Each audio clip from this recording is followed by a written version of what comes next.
7 Army bases are going back to their original Confederate names after they were changed in 2023. I'm Ernie Manous. And I'm Celeste Díaz Schurman. We'll also talk with Dr. Jeff Temple about summer pattern seasonal affective disorder, a form of seasonal depression where individuals experience mood changes and depressive symptoms during the summer months. And I'm Frank Billingsley. Plus, we'll also learn more about the Texas Environmental Justice Advocacy Services, or T.E.A.S, a Houston area nonprofit dedicated to promoting environmental protection.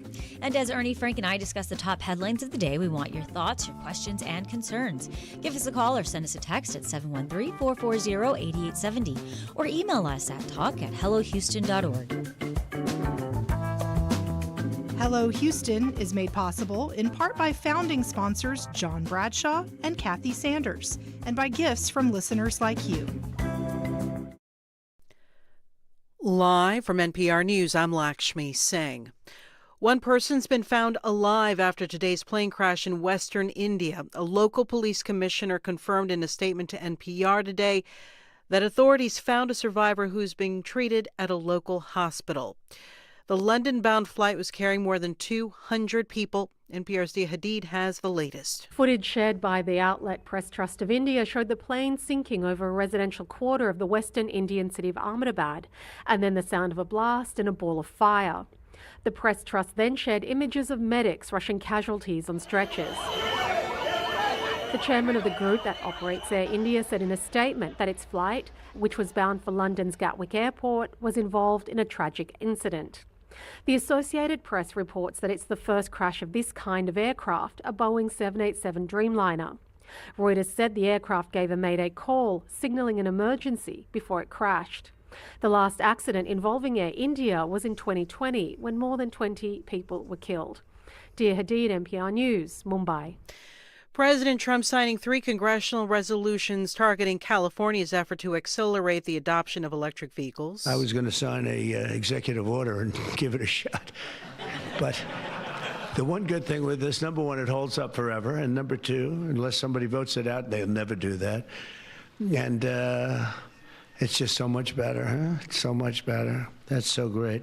Very proud of you. At the White House today, Trump also told reporters he will not fire Fed Chair Jerome Powell.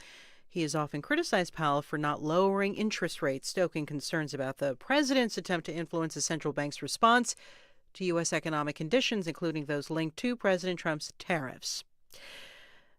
Telecommunications in Gaza down for a third day. No internet, no phone service. The blackout has a direct impact on emergency medical and humanitarian response to people across the war-torn Palestinian territory.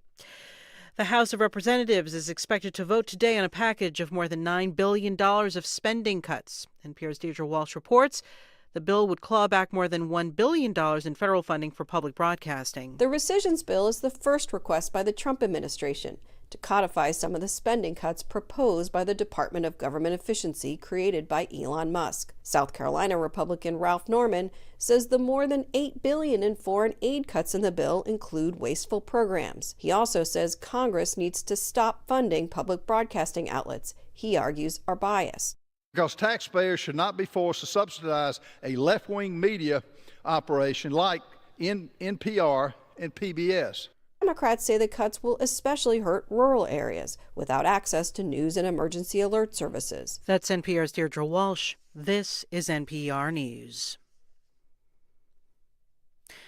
The judge presiding over Harvey Weinstein's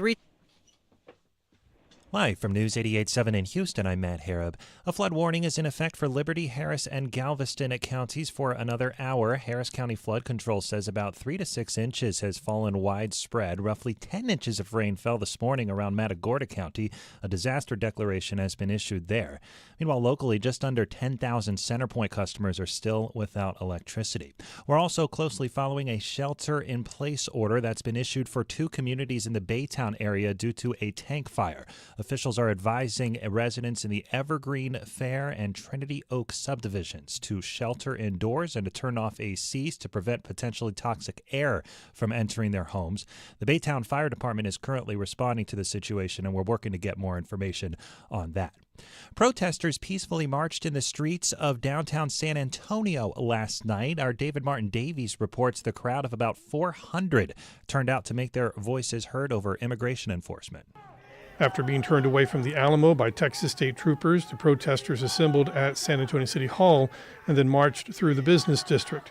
The chants and homemade signs defended immigrants and objected to the actions of ICE. The local influencer, Ice Via, is credited with sparking the grassroots protest with an Instagram post that was shared widely.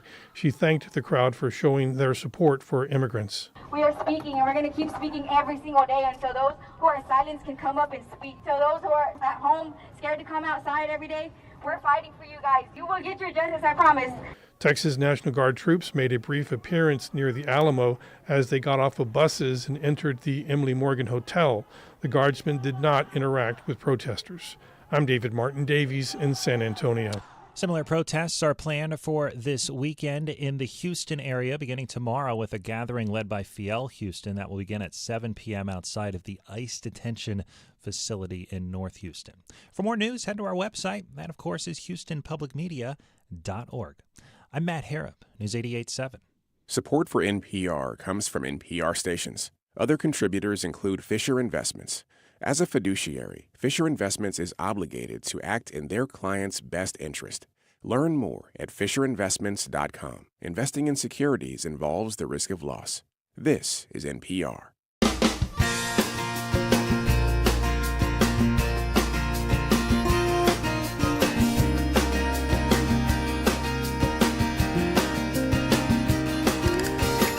Live from the University of Houston, it's Hello Houston, an open forum on today's biggest stories affecting Houston and beyond. Call now, 713-440-8870, or let us know your thoughts on today's topics by emailing us at talk@hellohouston.org. Now here's your host for Hello Houston, Ernie Manous, Celeste Díaz Schurman, and Frank Billingsley. Happy dreary Thursday. It is a dreary Thursday. If it's a morning in Houston, it's raining. Yeah. Every day it seems like, and more to come, which we'll talk about. I just want to welcome you all, of course, to Hello Houston. Love it, Hello Houston. You can follow us on YouTube if you want to watch the show. We're live streaming there, and also there's the chat that continues over there, and we're always encouraging you to get involved. We monitor that as well as all of our social medias. And remember, you can always call us, as you heard a moment ago, 713-440-8870, or email us talk@hellohouston.org. Speaking of which, calling us, my mother's calling me right now, and I'm like, well, I'm in the middle of the show, Maybe she has a question Mother. for your next guy. You know who Celeste has on the show today? She's all excited. The Wiggles. The Wiggles. Oh, my gosh. Okay. They were so nice. And give me the Reader's Digest. And 10 words, what is the Wiggles? Okay, so the Wiggles is one of the biggest and longest children's entertainment groups. They started back in 1991 with 4 Wiggles that were kind of these college guys, dudes that Wiggling played around. music and they like to make kids music. And now they just became this phenom out of Australia. When I entered them, I said the biggest thing to come out of Australia, and I thought, well, there is Hugh Jackman. So No, still the Wiggles. I mean, you don't have to know children. You don't have to know Nicole children's entertainment to know of the Wiggles. And that's kind of like yes. I mean, they pop set culture. that standard, Yeah. and it's a great interview. It's very interesting, and they're on their world tour, And they're playing here tonight in Houston. You have to wait to hear this interview. So they do play music. Yes, They don't play just music. wiggle. They play music, and it's great. One of their very famous songs is "Fruit Salad," and we talked about that. And Lockie, the Purple Wiggle, explained how they're not telling kids, "Oh, eat healthy." They're made a song about fruit salad, a healthy meal. So that when kids think about fruits, they'll have a positive image. Exactly. We're not doing current obsessions this week, but boy, oh boy, it sure seems like it with Celeste right now. Anyway, that's coming up later in the show. There's a lot to cover in today's show, but as we started with, the weather out there is frightful. Yes. Talking about the rest of today, what are you seeing? Well, we're seeing things lighten up. Still a little busy down to the south of us, Matagorda County. And then it depends on the model. There is more rain for tomorrow and more rain for Saturday and Sunday, even into next week. What I'm thinking is that tomorrow evening and Saturday morning will be on the drier side. Okay. But, the models, when there's this much moisture in the atmosphere, the models have a bit of a tough time. So, And what's important about that is because Friday they're expecting some protests in the area. Saturday, of course, they're expecting the No Kings protest. Rain would soften that in our community probably. And so no rain might be more people show up. And here's what we get into. It rains. there's no flooding, it drains, you go to sunshine. The next day it rains, there's no flooding, it drains, you go to sunshine. The problem is you keep doing that, and then you finally get swollen bayous where the rain like Sunday or Monday could cause real problems. So speaking of real problems, we're very fortunate to have with us Jeff Linder, who is Houston-Harris County Flood Control District's meteorologist, to talk with us about flooding. Yeah, you might know Jeff is the guy in the blue shirt from Harvey, remember? Oh, Yes. He gained national fame. Made national fame. And I've known Jeff for a long time. Jeff, welcome to Hello Houston. Good morning. How are y'all? We're wet. How are you? Well, we're wet too. Yeah. Look, I was looking at the Harris County Flood Warning site, which is a great website if people don't know about it. You can zoom in, scan around, look for rainfall by the minute, literally. And so far, I mean, it looks like things are lightening up for us, Jeff. But if you look at the last, 7 days, we've had some significant rainfall around here. Yeah, we've been really fortunate that it's kind of come, as you just mentioned, in waves. And we've had breaks between the big clusters of storms. Obviously, this morning being the most significant, and really the east side of Harris County, over there in the Channelview, Huffman, Crosby, Baytown area. Getting those 3, 4, even 5 inches of rain overnight this morning. The good news is that's falling on areas that can handle it a little bit better. So while we have seen some rises in our creeks over there, Goose Creek and Cedar Bayou, they are within their banks. The bayous are carrying the water out very well. And Frank, as you and I have talked about many times, it's all about the rainfall rate. How fast that rain falls. And this morning we had some intense rain on the east side. But now we're just getting this kind of light to moderate rain, and we can handle this. But now that the grounds are saturated, additional rounds coming in through the weekend could enhance at least some isolated flood threat. We'll have to just kind of see how it all plays out. Yeah. Are there any particular areas that are really vulnerable given what we've seen over the last week? Yeah, it's definitely going to be the east side of Harris County, and obviously, down towards Matagorda Bay too, where they had, in our coastal counties where they had the tremendous rains overnight of almost a foot of rain down near Palacios. And so any of these areas where we've had the higher totals the last day or so, and especially overnight, last night and this morning, those are going to be pretty sensitive going forward. Interestingly enough, we kind of thought more of this was going to be further inland, up towards the I-10 corridor.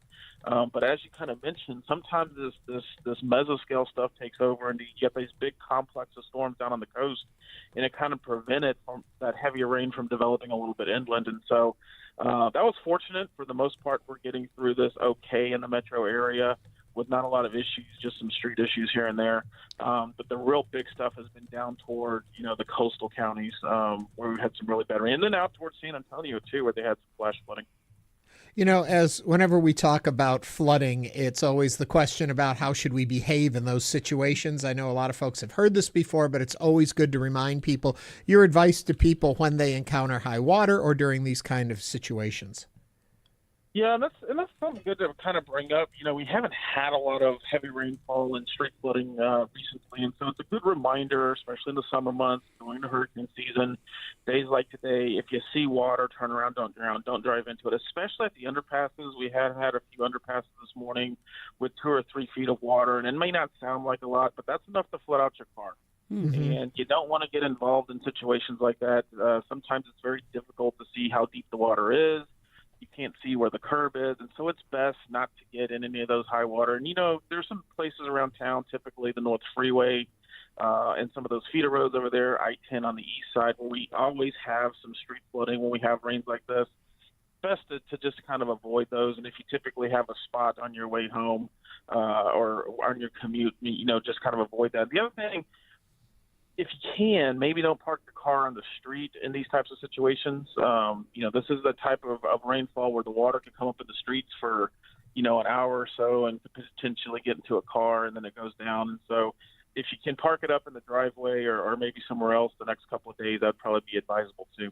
I know you're not an auto mechanic, but oftentimes I hear if you find yourself driving into water and it looks like you see the out, keep going forward. You don't want to back up. Is there any truth to that? I've never heard that. That's definitely an auto mechanic question. What I would say is, come on, Jeff, you don't have those answers too. Just please don't drive into the water. And Frank, I know you and I have talked about this, but a lot of our fatalities here in Houston, Harris County are vehicle related in floodwaters, and so don't drive into those situations where you put yourself or potentially someone who has to come rescue you in danger. I've done it. So when 1992, I just kind of U-boated my car, but we won't talk about that. When you were still a little meteorologist before you grown. When I was a young buck. Jeff, what should Houstonians need to be on the lookout through the weekend? Yeah, I think we're going to see some periodic waves of these showers and thunderstorms. Today's probably the most widespread and most intense. And then I think we'll have another round tomorrow and then even into the weekend. But the weekend may turn more towards like the summer pattern where you get those afternoon pop-up showers and thunderstorms. And so one area could get a lot of rain and some thunder and lightning, and 2 or 3 miles down the street it's sunny. And so I think we're going to try to transition into that more typical summer pattern as we get into the weekend. Okay, Jeff, thank you so much. We're so lucky to have you. You do such a great job. And we may be talking to you again tomorrow and maybe again on Monday and Tuesday. So stay dry, and thank you so much. Absolutely. Y'all take care. Okay. Hey, Frank, is there possible that we could get any hail through this? Yeah. Oh, yeah. When you have thunderstorms this big, it's not quite as common as because you need cold air up top. But certainly, and these are more warm type thunderstorms. Right. So, but yes, you could certainly see that kind of hail. Because whenever he was saying, maybe try not to park on the streets this morning, my daughter was like, "Is it hailing?" And I ran out like, "Oh my gosh, my car!" And it wasn't. Yeah, I've seen hail every month. in Houston. Yeah. Well, good to know. Good to keep it in mind. And of course, Frank, good to have you with us on this. Yes, we're lucky to have you, Frank. Well, we're lucky to have Jeff too. He's always available, and he really does keep it on his toes. So. Yeah, Jeff Linder is the Harris County Flood Control District meteorologist, and he was just sharing some stuff with us about what's going on out there. Celeste, we always like to know headlines of what's going on out there. This first story really fascinates me. Yes, 7 Army bases whose names were changed in 2023 because they honored Confederate leaders are all going back to their original names, the Army said on Tuesday. The announcement came just hours after President Donald Trump foreshadowed the decision by telling troops at Fort Bragg, North Carolina, that he was changing the names back. Fort Bragg, which was changed to Fort Liberty by the Biden administration, was the first to have its original name restored after the Army found another person with the same last name. The names returning are Fort A.P. Hill, Fort Pickett, and Fort Robert E. Lee in Virginia, Fort Gordon in Georgia, Fort Hood in Texas, Fort Polk in Louisiana, and Fort Rucker in Alabama. The decision takes away names chosen in 2023 to honor leaders such as President Dwight D. Eisenhower, as well as Black soldiers and women. No women are included in the new Army list. There was no immediate cost estimate for changing all the signs at the bases just 2 years after they were revamped. Now is the time to call in with your comments or questions, 713-440-8870. What are your thoughts on changing the names? We knew this topic was coming today when we were talking. And Frank, then you explained it out, which I think is the more fascinating part of this whole story. Well, they are using the same Confederate last names, but even Fort Robert E. Lee isn't going to be named after another person whose name was not Robert. So it's still going to be Fort Lee, but not the same Robert E. Lee. So all of these Confederate names are going to remain in place, just named for another person who has a different first name and was in World War I or World War II. Somalia had a different, and even Fort A.P. Hill is after 3 people, one with an A, one with a P, and one with Hill. This is such phony baloney. This is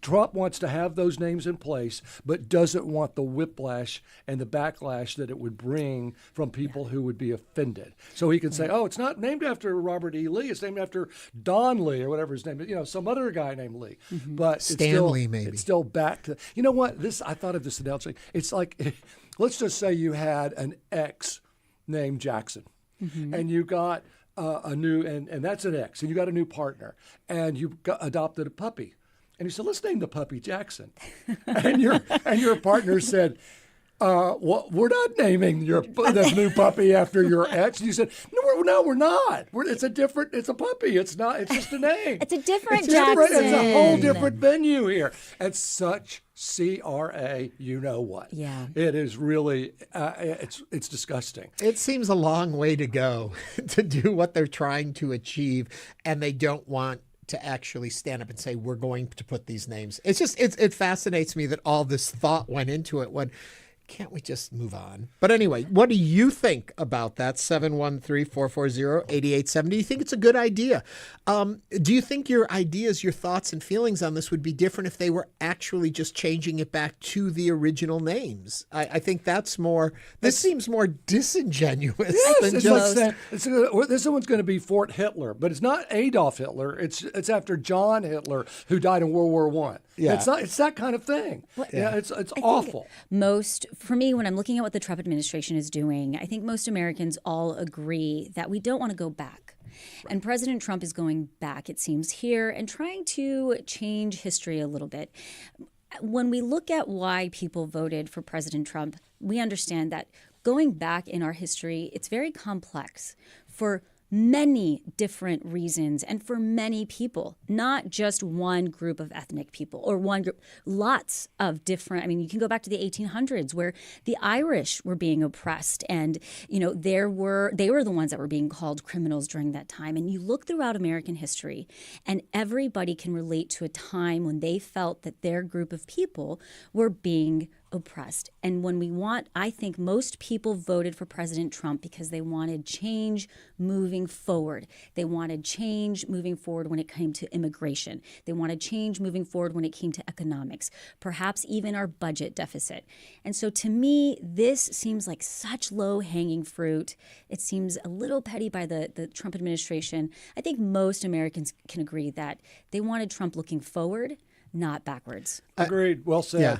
I think also when you talk about the issues of DEI comes up, and I think there's a difference here. There's also something just called being sensitivity. Right. It doesn't have to be full-blown DEI and all of the programs that a lot of people are bothered by. Mm-hmm. Just be sensitive to the way people feel in today's society and understand, like you said, different groups have different touchstones that are bothersome to them. I appreciate be that. sensitive. But sensitive and the president. That are is not one in the thing. same Those are sentence. not.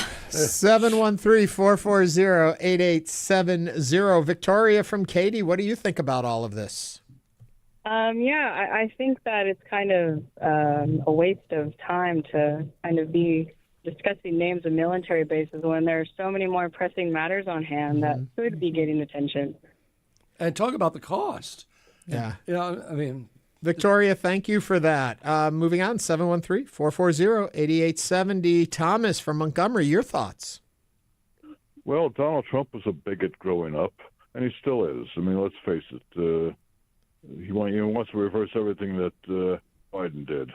And, of course, in Fort Lee, New Jersey, which goes across where the George Washington Bridge is, that was Fort Lee long before the Civil War. So that there were other members of the Lee family who could be named after who these forts could be named after. So not necessarily Robert E. Lee. Thomas, thank you for that. We're interested in your thoughts. Give us a call, 713-440-8870. And, it's like we like to say, hello, Houston, where Houston talks. Here's your chance to give us a call and share your thoughts with us.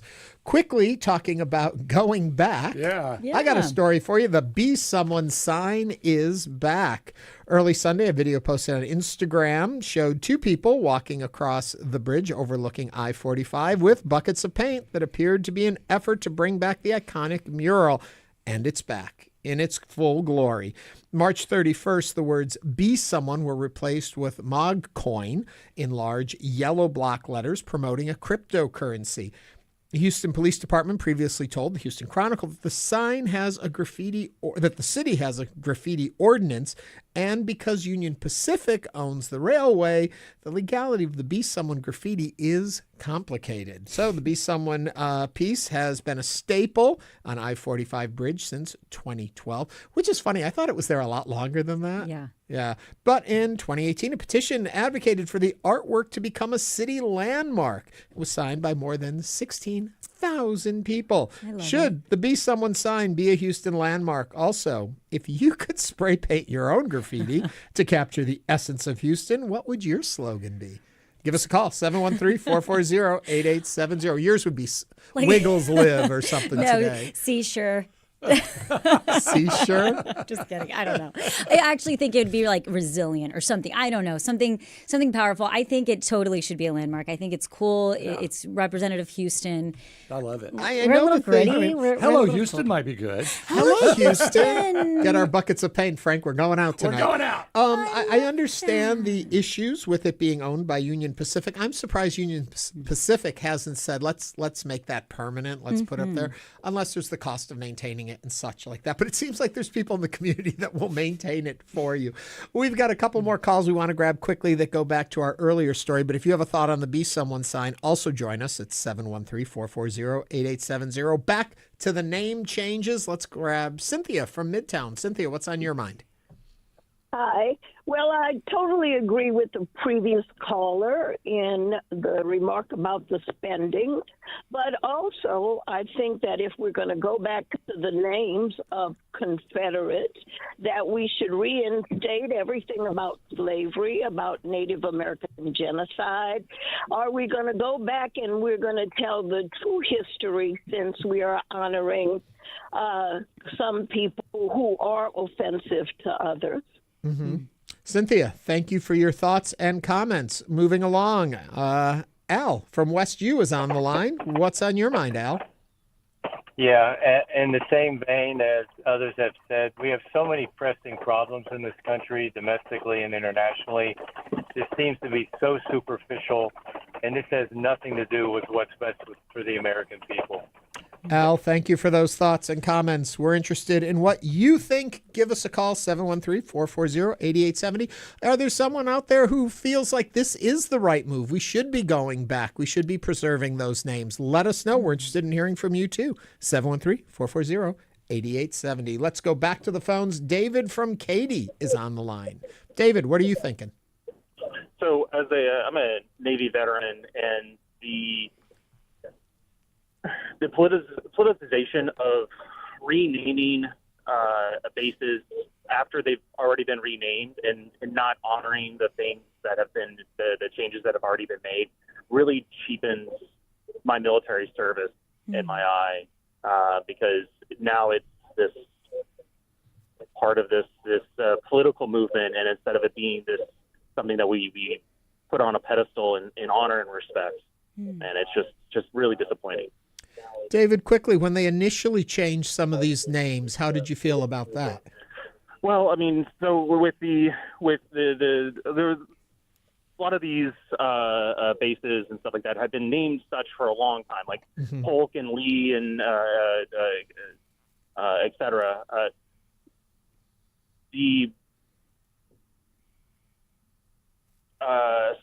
Sorry, I had to call on the phone on the road. Try to avoid a car. But I liked the changes. The changes they made made a lot more sense. I know that a lot of those bases were named after Confederate generals during the around the Civil Rights era as a way to kind of appease the South. And I think that it makes the names that were chosen made a lot more sense and honored people that needed to be honored. Naming U.S. military bases after Confederate generals is antithetical of what the United States should stand for. David, thank you for that. Be safe out there driving. Thank you for your service, by the way, Thank you Mike. for your service. Yeah. 713-440-8870. Let's grab one. David. That was David. We'll grab one more call. Let's grab Mike from Missouri City. Mike, what's on your mind? Yes, man. I'm totally against the renaming. I was for when Biden had the commission to change the names. Remember, the Confederates were treasonous against the United States, just like the people on January 6th who were walking through with the Confederate flag. And also, as Texans, we should remember that Texas seceded from Mexico in 1836 because Mexico had abolished slavery. And so having slaveholders or Confederate names just are terrible, especially Fort Hood. And also someone said, well, it wasn't that bad, wasn't that long. Black people were enslaved for 247 years, 1619 to the present, and in Florida from 1865 when St. Augustine was founded. So we really need to move forward. Come on, Texas is a high-tech company. Houston, we're trying to bring Apple here. We have Tesla, for better or for worse, SpaceX, NASA, all these things. We don't need to live in the Confederate past. Mike, thank you very much for those comments. Yep. If you have similar or excuse me as I choke up here. Similar or opposite comments, give us a call, 713-440-8870. We'll gather those and continue this conversation probably in the next hour. Yeah, and we did receive a text offline that says, how much is pettiness going to cost the American people? You say you want to reduce spending, but you're changing names of military installations. For what reason? That is, again, a text. You can send your comments or questions by calling us or sending a text, 713-440-8870. Coming up on Hello Houston, we'll talk with Professor and Associate Dean of Clinical Research at UTHealth, Houston School of Behavioral Health, and scientist, Dr. Jeff Temple, about summer pattern seasonal affective disorder, also known as SAD. This is Hello Houston on News 88.7.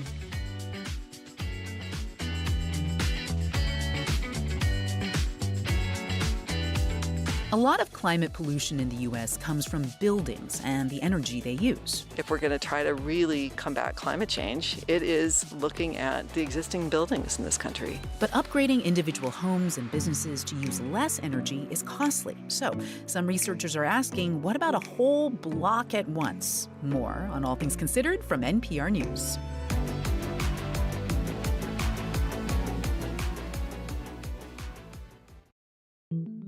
LA's approach is different than the approach I took as mayor of San Francisco. As governor of California, I have a different approach than the cities, including my old city, San Francisco. I coordinate with ICE as it relates to dangerous criminals. I'm Michael Barbaro. That's Today on the Daily from the New York Times.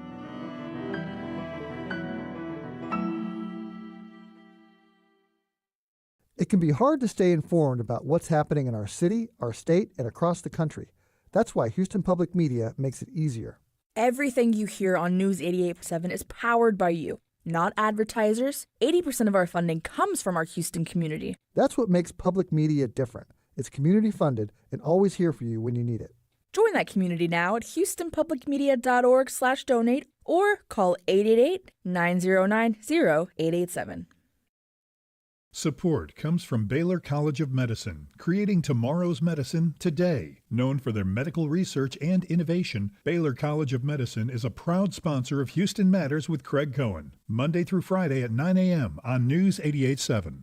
Support comes from Galveston Historical Foundation, celebrating Juneteenth. As Juneteenth's birthplace, visitors can explore exhibits, tours, and events honoring the legacy of freedom all month long. More at galvestonhistory.org/Juneteenth 2025.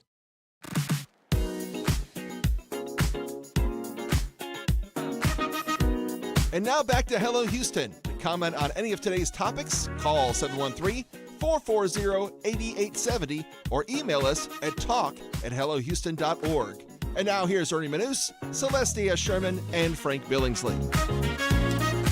Seasonal affective disorder, SAD, is a type of depression that occurs during specific seasons, most commonly in fall or winter. But summer pattern seasonal affective disorder is also a form of seasonal depression, where individuals experience mood changes and depressive symptoms during the spring and summer months, characterized by mood changes and symptoms that align with the changing seasons.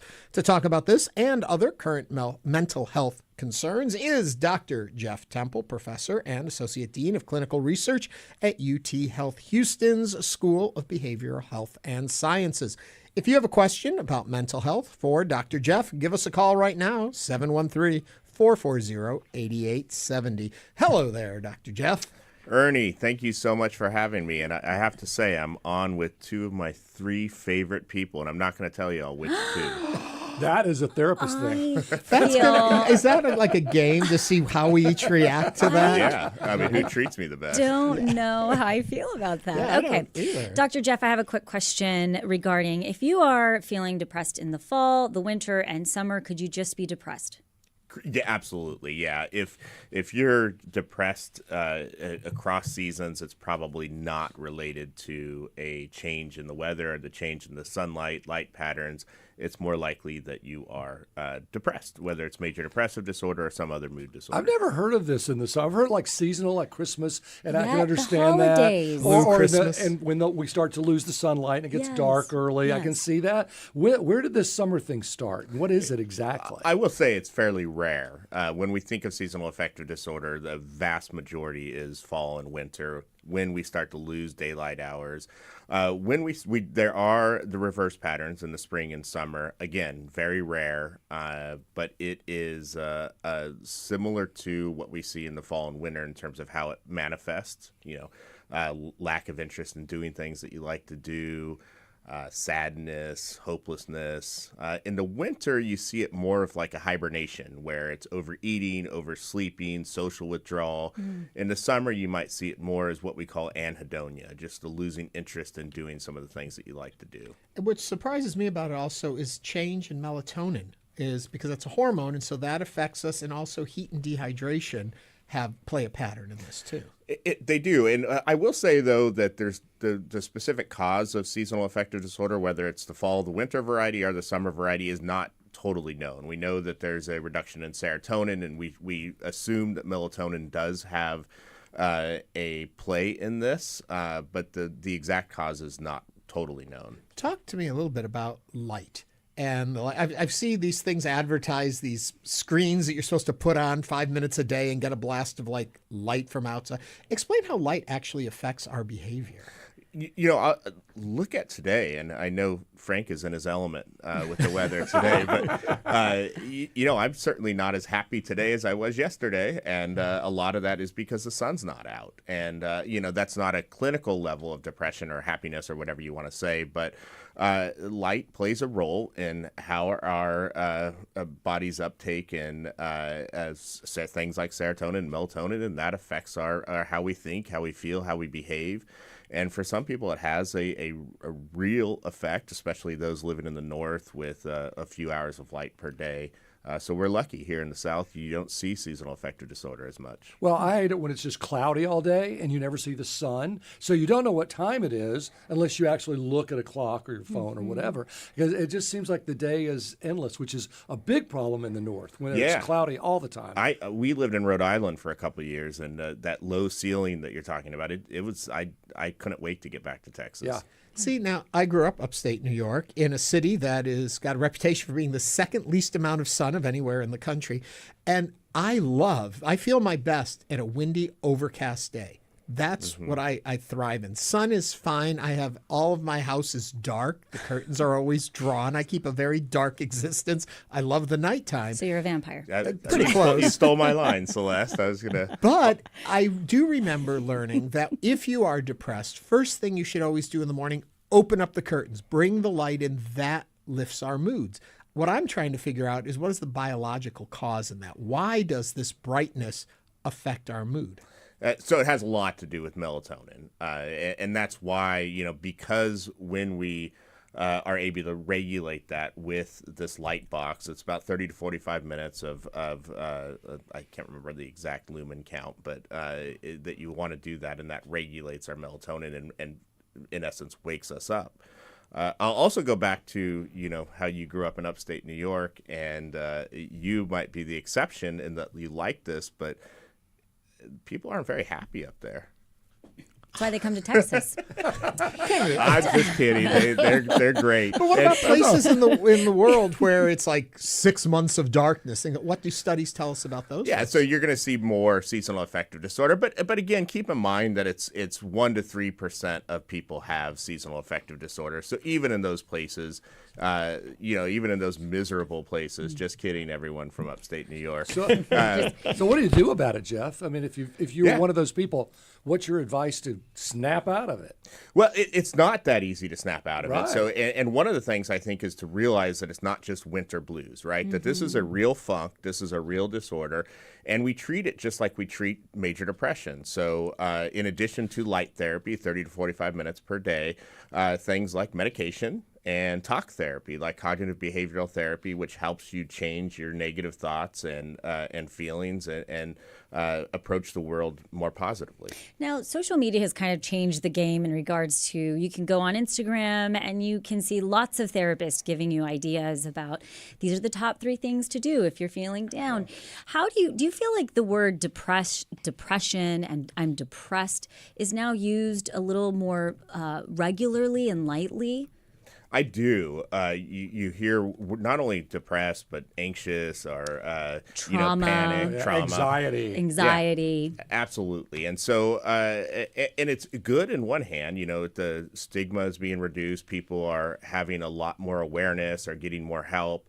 But on the flip side, we do see it sort of flippantly used, and people don't know when they're actually depressed or actually anxious and need to get that help. Now, all of us are going to have blues or in a funk sometimes, but if it starts to, days at a time and nothing really seems to improve your mood, you're not interested in doing things, it's starting to impair your ability to work, to play, to have friendships, then that's the when we need to seek some additional help. I'm not a therapist, obviously. I'm not a doctor. But my advice, but I'm a mom. My advice to people that feel down or sad is to take 20 minutes a walk outside. 20 minutes. In the sunshine. In the sunshine or even in the rain. But getting outside of your house and being in elements is so important. Dr. Jeff, your reaction to Dr. Celeste?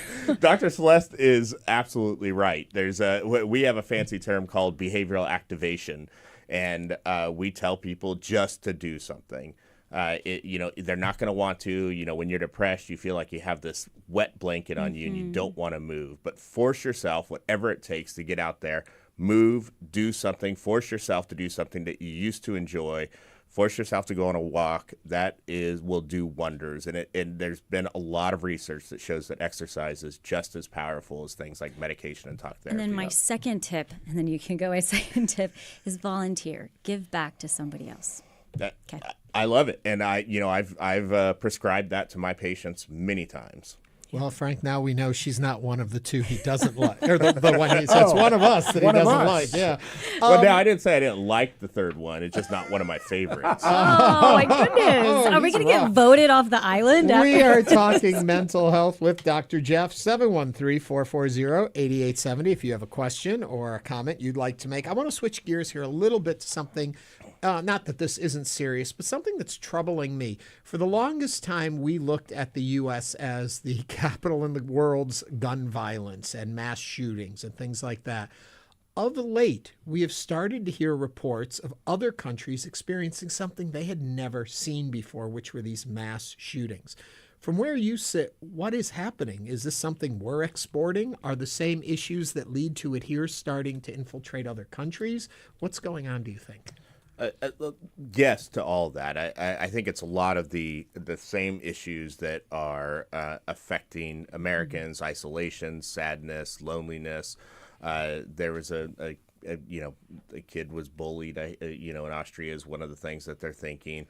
All these sort of external pressures and internal pressures are going to come to light, and when the biggest variable is when you have access to the guns. So if all these other countries started to increase access to firearms, we would see the same amount of school shootings and mass shootings as we do in the U.S. So it really comes down to access to be able to do that. I mean, even in countries where you don't have access to guns, you see mass stabbings and that sort of thing. That it's we're not unique in our personality or our struggles or our mental health access. It's access to the weapon. While we're on a large population discussion here, it seems like a lot of America is depressed. I mean, we have a lot of riots going on, as you know. We have a lot of people who are anxious about what's going to happen as we go forward. We have a lot of very angry people. What's your advice to the whole country, Jeff? No, it's perfect. I love being the country psychologist. I'm be honest, a lot better than Dr. Phil. I agree. We did graduate from the same program in North Texas. So and it's funny, of the two of you, one is my more favorite. Yeah, no, I assume it's Dr. Phil. I think a couple points to that. Globally, there is increases in depression and anxiety. And it's not surprising if you sort of think about some of the geopolitical circumstances, the fear of the future, the fact that we just came out of a pandemic. There are a lot of things going on, climate change and the increase in disasters, whether it's here in the States or globally. What we can do is take care of each other. And I think that's one thing I learned from the pandemic is that we need people. And we need to be around people who we love and who love us, and making sure to get out and do that, even if you're don't want to, force yourself to, and be a little more social and be around people who love you and you love. I always like to remind folks to reach out to your neighbors or elderly folks that you know, family members you don't keep in touch with. Sometimes it seems like, oh, do I have to go do? It is so important, isn't it? It carries so much weight. Having someone over, smiling at someone, bringing them some leftovers, all that stuff just carries more weight than we know. Dr. Jeff, as always, thank you so much for coming in. Thank you. You all three are my favorite. Too late for that, Dr. Jeff. Too late. Dr. Jeff Temple is a professor and associate dean of clinical research at UTHealth Houston School of Behavior Health and Sciences. After the break, we'll talk with two individuals from the Houston area nonprofit T.E.J.A.S, who will explain how they're promoting environmental protections. Stay with us as Hello Houston continues.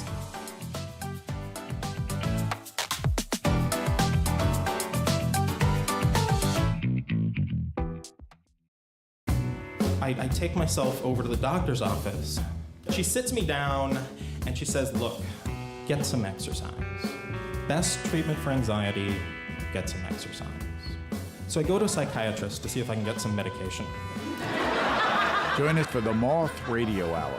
True stories told live. From the Public Radio Exchange, prx.org. The Moth Radio Hour, Saturdays at noon on News 88.7. Venus and Serena Williams, Orville and Wilbur Wright. What are parents of highly successful siblings doing well? When you set a bar, people are sort of more inclined to reach for it. An exploration of high-achieving siblings and why a little friendly competition is a great motivator. That's next time on Think. Tune in tonight at 10 on News 88.7. Did you know 80% of our funding comes from listeners like you, right here in Houston? That's why your support is so important. When you give to Houston Public Media, you're investing in trusted news and educational programming that millions depend on daily. Every dollar you give makes a difference, ensuring this public service stays strong for everyone in our community. Help us support this mission. Give today at houstonpublicmedia.org or call 888-909-0887.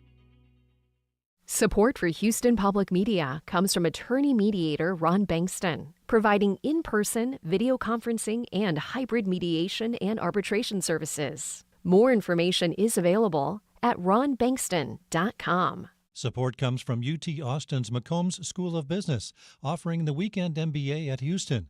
Classes held in person on alternating weekends. Group chat with admissions June 18th. Registration available at texasmba.com. Make it here. And now back to Hello Houston. Join the conversation. Call now, 713-440-8870, or email us at talk@hellohouston.org. And now here's Ernie Manous, Celeste Díaz Schurman, and Frank Billingsley. Texas Environmental Justice Advocacy Services or T.E.J.A.S, is a Houston area nonprofit dedicated to providing community members with the tools to create sustainable and environmentally healthy communities. Founded by husband and wife Juan and Ana Parras, the organization's goal is to promote environmental protection through education, policy development, community awareness, and legal action. Joining us now to tell us more about T.E.J.A.S is their program director, Deyadira Arellano and Nalleli Hidalgo. Deyadira and Nalleli, welcome to Hello Houston, and thanks for being here today. Buenos días. Hola, Houston. Buenos días. Buenos días. Okay, why don't we tell us a little history about T.E.J.A.S? Of course. So T.E.J.A.S, Texas Environmental Justice Advocacy Services, also known as T.E.J.A.S or T.E.J.A.S Barrios, has been working in the greater Houston area for more than 12, 13 years. If you look at the environmental justice movement and how it started, it starts in the early 1900s. And you start to study when different environmental protection agencies are created, like the environmental protection agencies and other environmental justice organizations. You see that their stories aren't fully documented until they become established nonprofits. So I know with T.E.J.A.S, our official organization became a nonprofit in the early 2000s, and we didn't officially declare it as a nonprofit, but the work had already started as an official formation or movement. So Juan and Ana started as USER, Unidos contra Environmental Racism. But way before that, they were already organizing in Louisiana, working with other environmental justice communities in that specific state. So if you start to study the environmental justice movement, you start to see different formations of different groupings or community groups that start unofficially as environmental justice organizations, and then later move on at some point in their history as official nonprofits. So there's many organizations here in Texas, Louisiana, and all along the greater Gulf Coast region, all the way up to New York, that have focused on this. Specifically here in Houston, Juan and Ana are one of the very first Latino organizers, founders of an environmental justice organization for the greater Houston region. All throughout, we have focused on toxic exposures, the importance of informing community members about chemicals, petrochemical facilities. Help guide us to some concrete things you folks are working on, so we feel how the work actually is materializing in the community. Yes. So just to add a little bit on what Nalleli was also explaining, Juan and Ana tell us this beautiful story about how when they moved to Houston, they were driving along the East End, and they noticed that there was a sign about a new East End. I'm sorry, I'm hearing myself, and it's jarring. So, but they see a sign about a high school called East End High School at the time, now known as Cesar Chavez High School. Thank you for that. And now I'm faded. But so they see East End High School, and they start inquiring and looking at the location of that, and then the real concern of where that high school is located, which you all know it's located near industry. And so they start working with community members to raise awareness and to begin those conversations with local leaders, with Houston Independent School District, about some of these concerns and some of the real life health impacts for people, not just for students, but also for educators, for the people who are going to work there. And so at that time, and we're talking, was this right before 2006? You had two high schools. And I'm checking with Nalleli because she is like our internal archivist, because we have a plethora of environmental justice history, and Nalleli has helped us maintain all of our records and just so much material. But so there were two high schools at the time, the East End High School and the West Side High School. And I think y'all are familiar with West Side High School. And so just kind of understanding where West Side High School is located, where East Side High School is located, and understanding how the location of those two schools will benefit or possibly even harm people, just by the way that they're located. And so that was the beginning of the work of T.E.J.A.S, understanding that environmental justice isn't separate from education justice. It is very much intertwined, because when we start looking at the educational and the learning environment that our children are exposed to, we also have to take into consideration what is surrounding that school. So what's the biggest challenge that you're facing right now? What are the top 12? There are so many, and I think the key there is that there is intersection. So it's not just what we are being exposed to. It's the conditions that have led to this. And so Juan Parras was one of many community leaders across the nation that were selected to be a part of the White House Environmental Justice Advisory Council. And he has done an informed policy and informed protections that can really not just help one particular community or one state, but all of us, and protect all of our health. However, what we have seen at beginning in this year was that he received a letter stating that this Environment Advisory Council has been dissolved. Well, but some people might say this is very niche. I mean, in that it is, I'm hearing environmental justice, I'm hearing Latinos, and I'm hearing advocacy.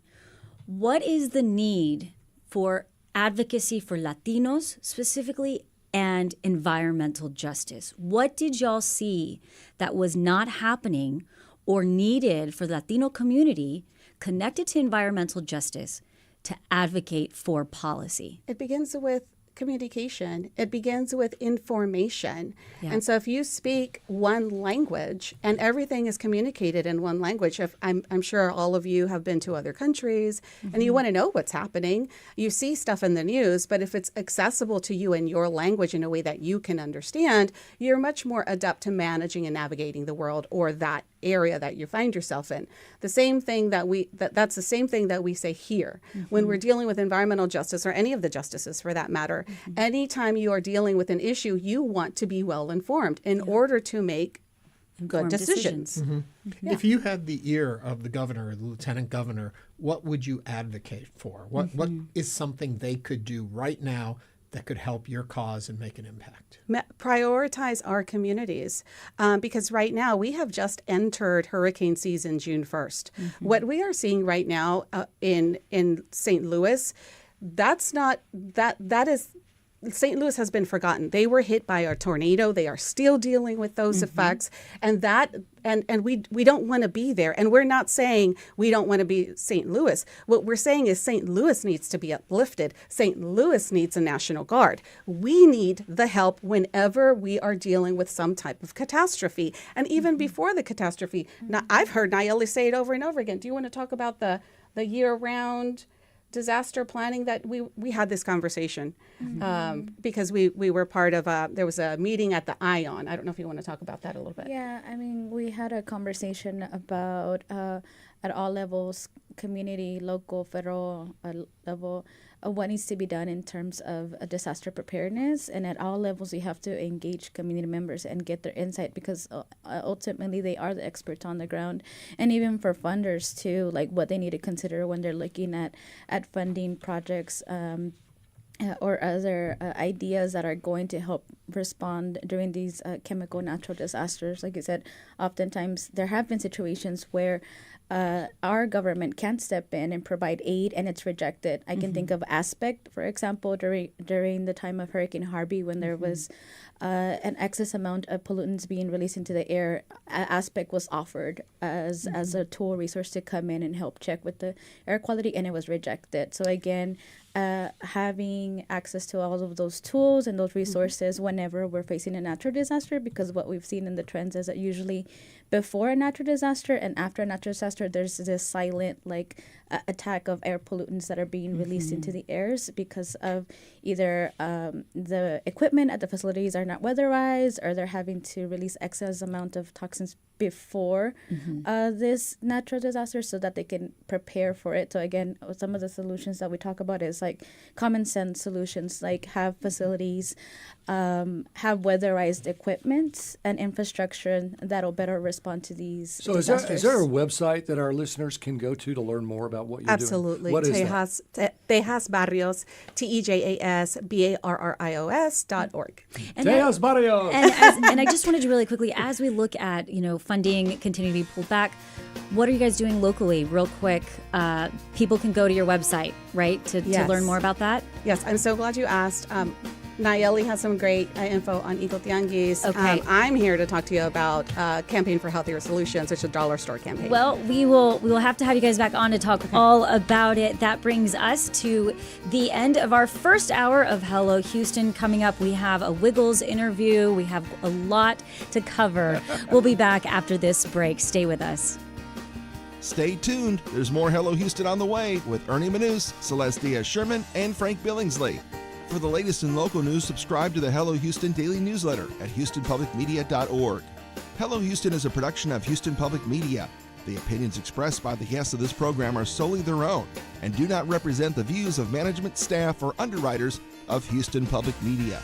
This is News 88.7. Support comes from GenPro, a Houston-based home generator service providing power to homes during unexpected outages, helping with connectivity and productivity. More information is available at genpro.com. 70 degrees at the University of Houston. I'm Tiffany Taylor. High of 83 today and heavy rain across the area. This is your NPR station.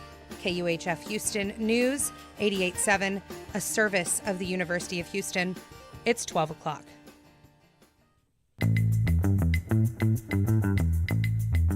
Just ahead on this hour of Hello Houston, we continue diving into the top stories of the day, including Mayor John Whitmire dismissing Congressman Wesley Hunt's letter warning of more than 1,800 riots being planned at locations across the country over this coming weekend, even in Houston. I'm Frank Billingsley. And I'm Ernie Manous. We'll also speak with Rice University's Dr. Weston Twardowski, who will discuss a special project to preserve the voices and stories of Indigenous people here in Texas. Plus, we'll also hear my conversation with two of the Wiggles from the very successful Australian children's music group who are playing in Houston tonight. I'm Celeste Díaz Schurman.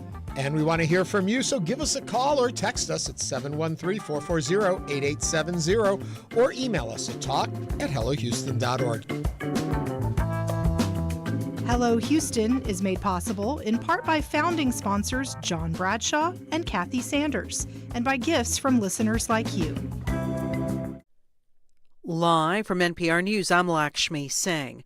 California's challenge of the president's deployment of U.S. troops to Los Angeles goes before a federal judge today. While Trump says he's reinforcing security against mass protests, Governor Newsom and other Democratic state leaders accuse Trump of inflaming otherwise largely peaceful demonstrations. President Trump has made immigration a key part of his agenda since before his first election. Citing public opinion polls, NPR's Medical Montanaro reports on how people are viewing Trump's immigration policies now. We've gotten some conflicting messages from poll respondents on this across various surveys. For example, just this week, a CBS poll found 54% approved of his deportation policies, but just yesterday, a Quinnipiac poll showed 56% disapprove. What that tells us, for people who watch politics closely, is that there's volatility in the numbers, and that means a certain percentage of people are open to being swayed, and that's when circumstances and political messaging here are really important. NPR's Domenico Montanaro reporting. The U.S. military confirms a helicopter crash in Kentucky last night killed one soldier and injured another. According to a statement, the members of the 101st Airborne Division were taking part in a training at Fort Campbell. President Trump said he didn't think an Israeli strike on Iran was imminent. Then he told a reporter today, looks like something could very well happen. This as U.S. Embassy personnel in Israel are being advised to limit their travel. NPR's Hadil Al-Shalchi with more. In a statement, the U.S. Embassy to Israel said its staff and their family members are restricted from traveling outside the greater Tel Aviv area, Jerusalem, and the southern city of Be'er Sheva. It said that the reason was, quote, increased regional tensions. On Wednesday, the U.S. State Department ordered the evacuation of non-essential staffers from the embassy in Iraq and authorized their departure from the embassies in Bahrain and Kuwait. Those regional tensions have been rising as the U.S. and Iran seem to be at a deadlock in talks over Iran's nuclear program. The U.S. wants to strike a deal with Tehran to limit the country's nuclear capabilities in exchange for lifting sanctions, which have crippled Iran's economy. Hadil Al-Shalchi, NPR News, Tel Aviv. Inflation remained mild at the wholesale level last month in the U.S. NPR's Scott Horsley reports on the latest figures from the Labor Department. Wholesale prices rose less than expected last month. The news comes a day after the government reported equally mild inflation at the retail level. Wholesale prices rose 0.1% between April and May and are up 2.6% over the last year. So far, there's little evidence that President Trump's tariffs are driving prices higher, although forecasters warn that could happen in the months to come. New applications for unemployment benefits held steady last week as about 250,000 people applied for jobless aid. Scott Horsley, NPR News, Washington. U.S. stocks are trading higher this hour. The Nasdaq is up 48 points. The Dow has climbed 32. This is NPR News. Live from News 88.7 in Houston, I'm Tom Perumian. Breaking news from Austin, Governor Greg Abbott is deploying thousands of Texas National Guard troops. KPRC reports the activation is in ahead of planned demonstrations against immigration and customs enforcement operations statewide over the weekend. Abbott says 2,000 Texas DPS troopers and 5,000 National Guard troops will assist law enforcement in keeping the peace. A flood warning has been in effect for Liberty, Harris, and Galveston counties. Harris County Flood Control says 3 to 6 inches has fallen widespread and some roads are flooded. Up to 10 inches of rain fell this morning around Matagorda County. More rain is expected throughout the day. Around 10,000 CenterPoint customers are currently without electricity. We'll keep you updated on the weather and the outages here on News 88.7. Former Houston Mayor Annise Parker is running for Harris County Judge. Parker's announcement Wednesday came as incumbent Lena Hidalgo has not said whether or not she plans to run for re-election. Formerly leading the LGBTQ+ Victory Fund, a D.C.-based political action committee, Parker says she has access to a nationwide network of potential campaign donors. Speaking on Hello Houston, she says she expects the bulk of her campaign funds will come right from Harris County.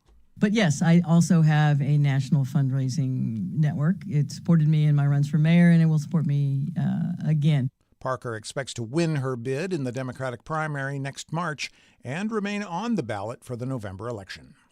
In sports, the Astros bid goodbye to the White Sox tonight at 7:10. Stros have a 4-game lead in the AL West. Looking at weather, 1 to 3 inches of rain possible today with a high of 86 degrees. Tonight, mostly cloudy, a low of 77.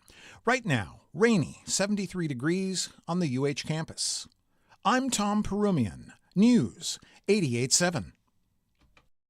Support for NPR comes from NPR stations. Other contributors include BetterHelp, committed to supporting mental health through therapy and helping clients find balance. Clients are matched with one of 30,000 therapists for online therapy from anywhere at betterhelp.com/public.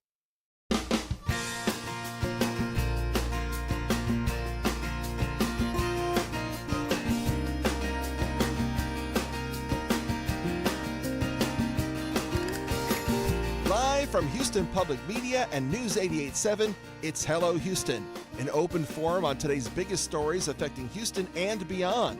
Call now, 713-440-8870, or let us know your thoughts on today's topics by emailing us at talk@hellohouston.org.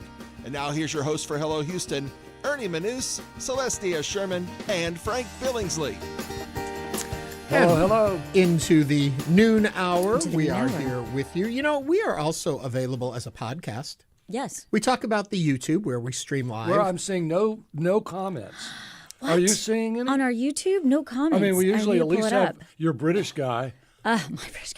My British computer guy. Where are you at? Yeah. Anyway, Bruh. we are also a podcast wherever you get your podcast. You can look for Hello Houston. There is also a commuter cut of it, which is a shorter 40-minute version of the 2-hour show that we put out daily at 3 o'clock. So if you're on your commute home and it's about 40 minutes and you need something to listen to, we're right there for you there as well. Cosme Garcia posted. What did they post? A little dot.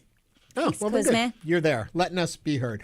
In Thanks, the Cosme. coming up this hour on the show, Celeste, I'm all excited for My this. British computer guy here. Oh, good. He's there. Now, Thank you. I feel like now we're taking attendance. Kind kind of are. It's like romper room yes, here. yes, coming up at my interview with the Wiggles. It was absolutely fascinating. Great. I can't wait. It is. They are so Was fun. everyone like huffing stuff? Was it Huff and Puff? No, they do. HR puffing stuff? I loved that. I mean, that was That like has children's. nothing to do with they what had a you band and everything. They are more like fruit salad, hot potato is one of their Some of their biggest songs. hits. All I can think of, I've told you this all week long knowing this was coming up. I'm a huge 30 Rock fan, love the show, and there is an episode with the Woggles where Jenna Maroney kind of Yoko Ono's the band and goes in and tries to break up this famous kids group, and it's the Woggles. the Woggles. So it's very that funny. is funny. I'm going to have to find that You do. episode. It's a great one. Also, earlier in the show, we were talking about the renaming of Army bases back to names that are reminiscent of the Confederate names, because it turns out they're named after different people, but with the same names as the previous names. Same last name. Same last names. We got some texts about that. We sure did. We also did get a YouTube text from Here There. It says, hello, Houston team. We're here and love you guys, your guest and your content, Keisha. Thank you. Thank you. All right, Lupe in South Houston says, I think the law that changed the names of the bases says that in the future, no military installations can be named after Confederates. So that's why the workaround. Yeah. So these are not being named after Confederates.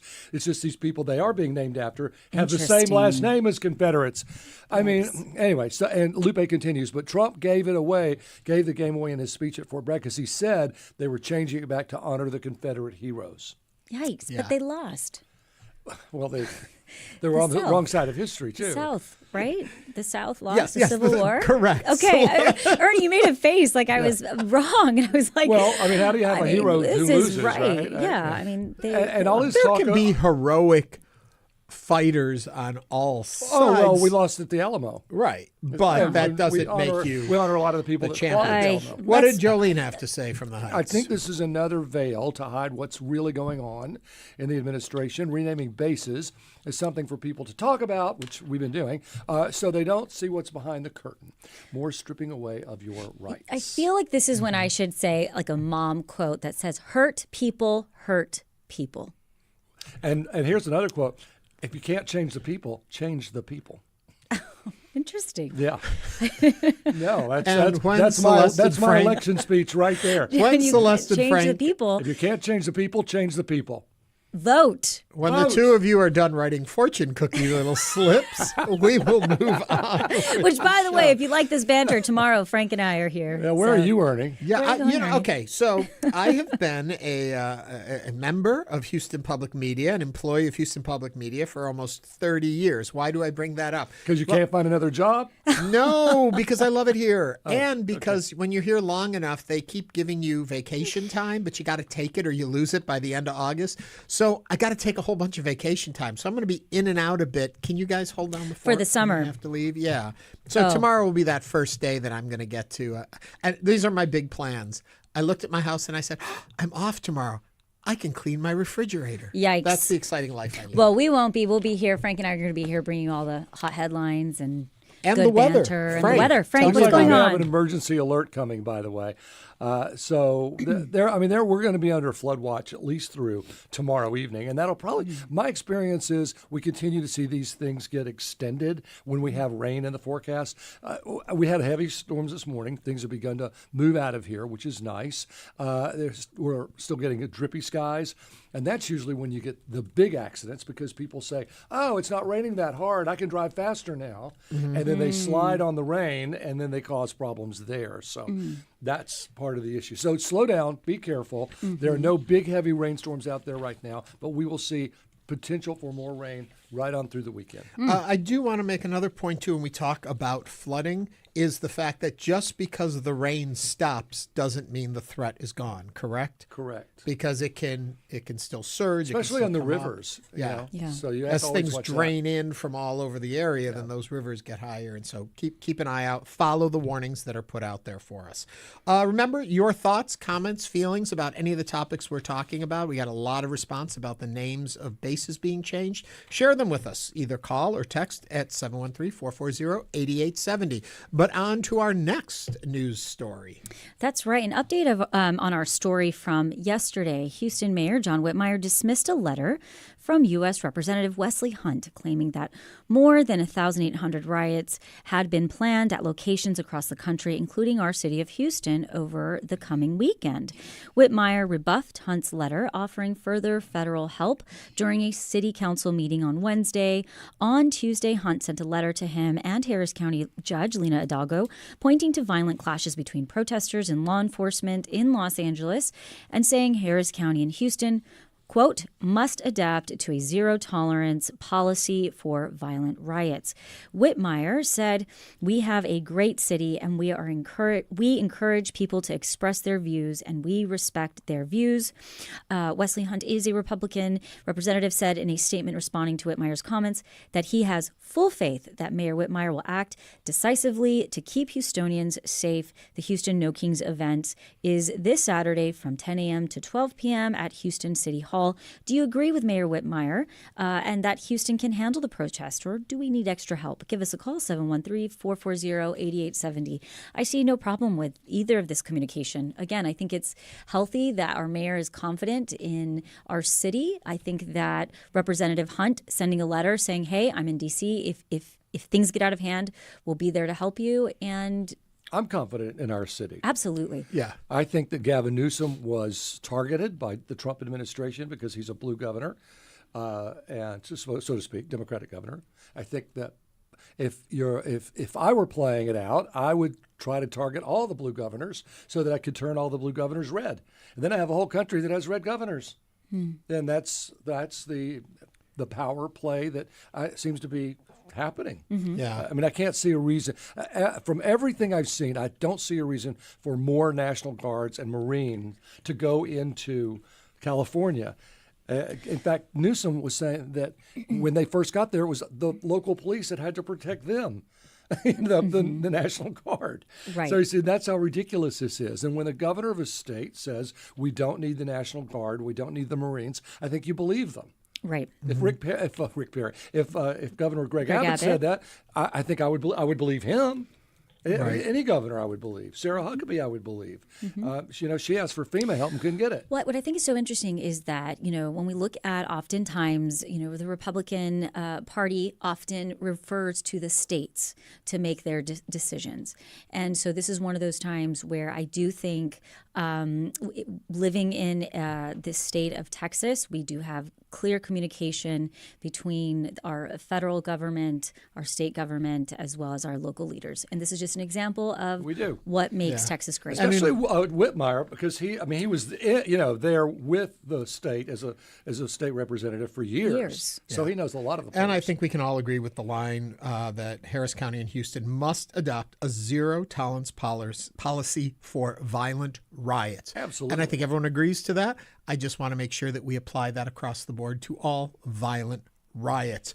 We're taking your calls, comments, thoughts on this, 713-440-8870. Colby from Katy is on the line. Colby, your thoughts? Hi. I just wanted to let you all know that I have participated in numerous protests over the years throughout the Houston area, and they have always been very peaceful events. I feel like this is almost like this preemptive, we need to bring in federal support kind of thing. It's like trying to put out a non-existent fire with gasoline. That's a good analogy. I like that, Colby. Thank you for that. Colby, have you seen, though, in this area, protests turning into what you would classify as riots? He's gone. He's gone. We wondered if he was going to go this weekend. I did Colby, call back and tell us if you're going to go this weekend. I did receive an email yesterday regarding Governor Abbott's tweet that he wrote on X, and that I had not read the entire tweet. I do want to clarify, this is what Governor Abbott had tweeted. He said, peaceful protest is legal. Harming a person or property is illegal and will lead to arrest. Texas Guard will use every tool and strategy to help law enforcement maintain order. That's what he wrote on X late Tuesday evening local time. Okay. There we go. Well, everybody out there, if you're listening, please keep it peaceful if you're protesting. Yes, absolutely. You know, I think that's one of the things that makes this country so incredibly great is that we do have the freedom to advocate for what we believe in, and that's what made our country our country. Yep. And Houston is such a great example of that. I mean, we are not a city that's going to be quiet, right? We can be loud and in charge and still be peaceful. Well, and it'll be interesting because at the same time, this big military parade's going on in Washington. Well, who doesn't love a parade? We're about to find out. A new survey finds that U.S. adults are more likely to approve than disapprove of President Donald Trump's decision to hold a military parade this weekend to honor the 250th anniversary of the U.S. Army, which officials have said will cost tens of millions of taxpayer dollars. But about 6 in 10 Americans also say that Saturday's parade is not a good use of government money, according to the poll from the Associated Press NORAC Center for Public Affairs Research. The event will feature military vehicles and aircrafts and thousands of soldiers. It is on Saturday, which also happens to be Donald Trump's birthday. What a coincidence. The Army expects as many as 200,000 people could attend and says putting on the celebration will cost an estimated $25 to $45 million. What are your thoughts on this military parade? 713-440-8870. I heard a very interesting fact about this, that in the budget for the parade, there is like $14 million for road repair afterwards because these tanks and stuff weigh so much they're going to destroy the road they're driving down. So then people that have got to drive on those roads to get anywhere are Listen, going to have to put up with that like we do on a daily basis. Budgeted the money to fix those roads. Isn't that nice? I mean, I make a mockery or a joke of the fact that it just happens to be on Donald Trump's birthday. There is a specific date that is the 250th anniversary, and there is a date that is Donald Trump's birthday. You can decide if they are. Well, wouldn't fireworks been cheaper and celebratory? I don't know. What do you think, Celeste? I was going to make a joke. I don't know if I should now, but when in doubt, leave it out. When in doubt, leave it out. You're right. Thanks, Ernie. You actually saved me from probably making a bad joke. A bad pun joke. Colby's back on the line. Colby, we had a question for you. Are you going to the protest? I am planning on it, yes. Okay. What do you think keeps it peaceful? I mean, have you ever been in one of these crowds and thought, this is getting out of hand? Yeah, this is getting out of hand. I've been to protests at City Hall, and there's been a good police presence. And, I've actually gone and spoke with the officers, and they're all friendly. Mm-hmm. One of the first protests I ever went to was the week of the Uvalde massacre, and that was across the street from the NRA convention. Oh, gosh, yeah. It was a little bit more aggressive there. There was a ton of people. There were people shouting at cops, but, some of the things I heard people shouting was like, gun control makes your job easier. Good point. Yeah. Colby, yesterday, I think it was yesterday on the show, I was making the differentiation between the use of the words protest and riots. And I fear they're getting conflated and mixed up in some verbiage that comes out of government agencies. Do you feel that? Yeah, it takes just one bad actor to turn a protest into a riot. Mm-hmm. And an isolated incident, so somebody, so I have been to one protest and where one act of aggression occurred, and I was on Memorial Drive, and somebody who didn't like our group threw a baseball at us. It didn't hit anybody, but it was still an aggressive act. And, if somebody did feel inclined to retaliate with force, somebody would call that a riot, I suppose. Well, but the aggressive act could come from a protester or from law enforcement. Right. We've always got to be careful. Colby, thank you for calling back and sharing with us. We were also just talking about the Trump parade. It's 713-440-8870. Bonnie is calling in from Katy with her thoughts on that. Hello, Bonnie. Hey there. It's so funny because Adam Kinzinger posted today about Trump, really getting to the 2-week mark on Ukraine and Russia talks and how he was going to really stick it to Russia. If the 2-week mark hit and we hadn't seen negotiations move forward. And so I thought to myself, well, when you're planning a Pinterest party, you don't have time for that. You've got to plan your Pinterest party. Pinterest so Celeste, I don't know what comment you were going to make, but it's got to be the best $1 million Pinterest party we've ever seen, and here we are. That's our focus. You better believe it, Bonnie. Bonnie, thank you very much for that. If you have thoughts, comments, and want to express your opinions about any of the topics we're talking about, please, we're interested. Give us a call, 713-440-8870.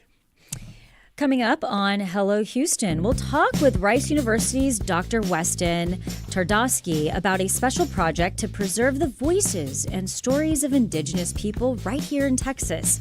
This is Hello Houston on News 88.7.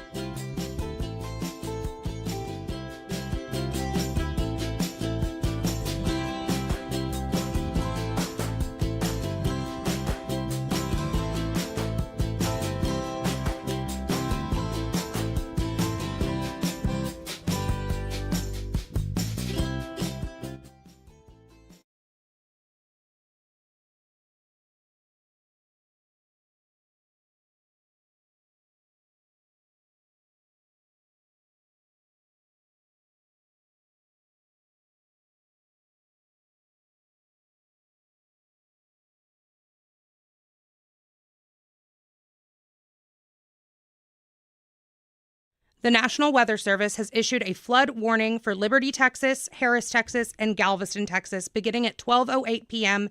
and ending at 1:08 p.m. Stay tuned to KUHF Houston for more updates.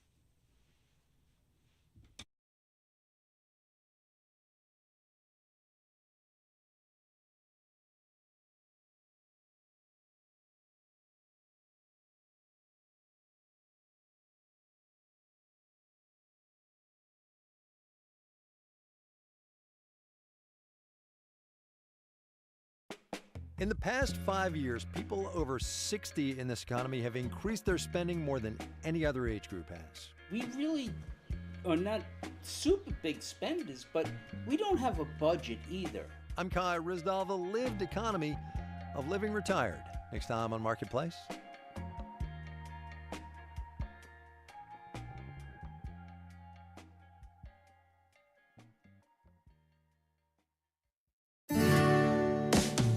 Hi, this is Lisa. And me, Richie T. And on a special Father's Day edition of The Lisa Show, we're going to find out how expectant fathers can prepare themselves for their new responsibility. Then, is your dad sick of getting new ties and grilling supplies every year? We'll give you some fresh gift ideas that he'll remember for years to come. Find it all on The Lisa Show.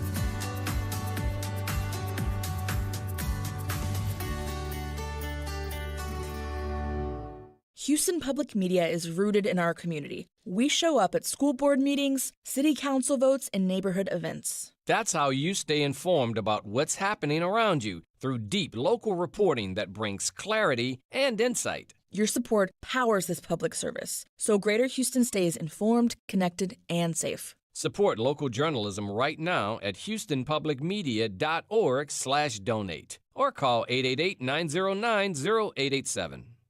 Support comes from Downtown Houston Plus, with new businesses like Tenfold Coffee Company, Meow Wolf, Barbacana, Punchline Comedy Club, and Bubble Boba. Details at downtownhouston.org. Support comes from Moody Mansion, the restored 28,000 square foot mansion on Galveston's Broadway, furnished with original items and decor from the early 1900s. Open daily for tours. More at moodymansion.org. And now back to Hello Houston. Call now, 713-440-8870, or email us at talk@hellohouston.org to get your comment in on today's topics. Here's Ernie Manous, Celeste Díaz Schurman, and Frank Billingsley. Lots of topics, lots of comments coming in on today's show from the sign. Well, not many people have reacted to the Be Someone sign being repainted. It's been more along protests and renaming of military bases. So let's hear some more. So we're going to go to Tina from the East End on the protest question. Tina, what's your thoughts? Well, I have an issue with the rebranding that that protests against Trump are being rebranded as riots against ICE. Mm-hmm. And that Houston has a history of protesting that's calm, that is peaceful. And as a previous caller mentioned, there was only at the Uvalde protest was there any visible tension.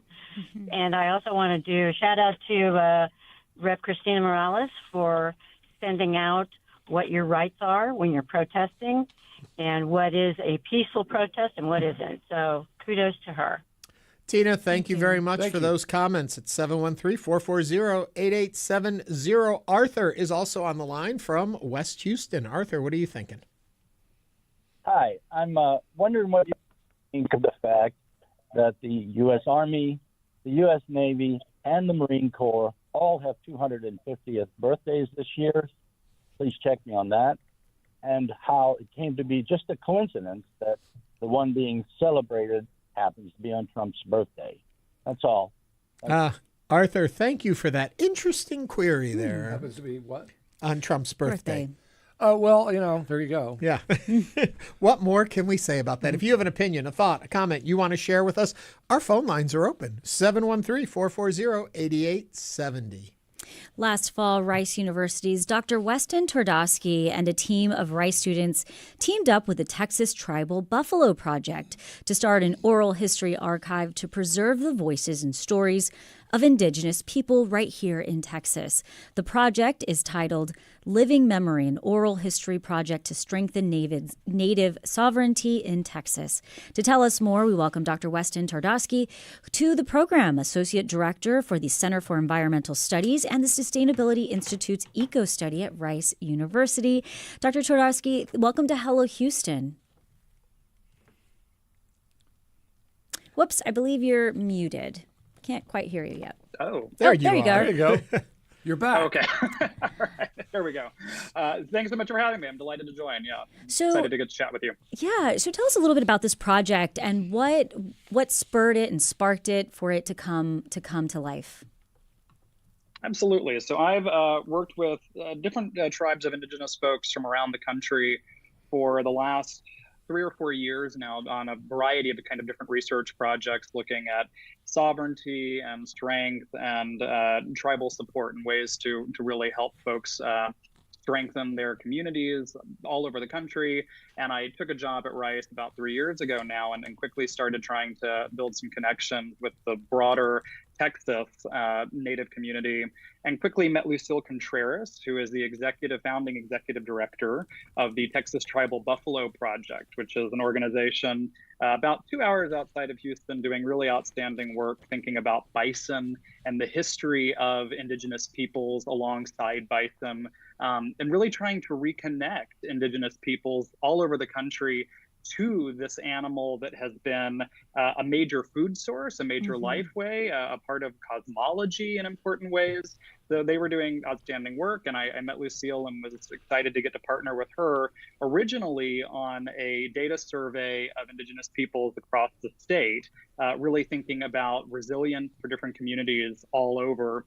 And that moved into a suggestion of an oral history project, which for Indigenous peoples, oral storytelling, the ways that we communicate, not me personally, but the ways that folks, communicate across time, this is something that I think is really, really embedded in a lot of different cultures. And we were really excited to get to work and say, okay, how do we start to reach out to different people, have you get to share your story, have that be a permanent record so that it's not something that just disappears, but it's protected in an archive. That the mission is to protect these stories, these memories, these histories, and better understand not only the culture of different people, but have a better understanding of what are the material conditions of Indigenous peoples all over the state today. So that was kind of how this started, and we've just continued to grow from there. Sure. Now, Weston, how many federally recognized Native American tribes are there in Texas?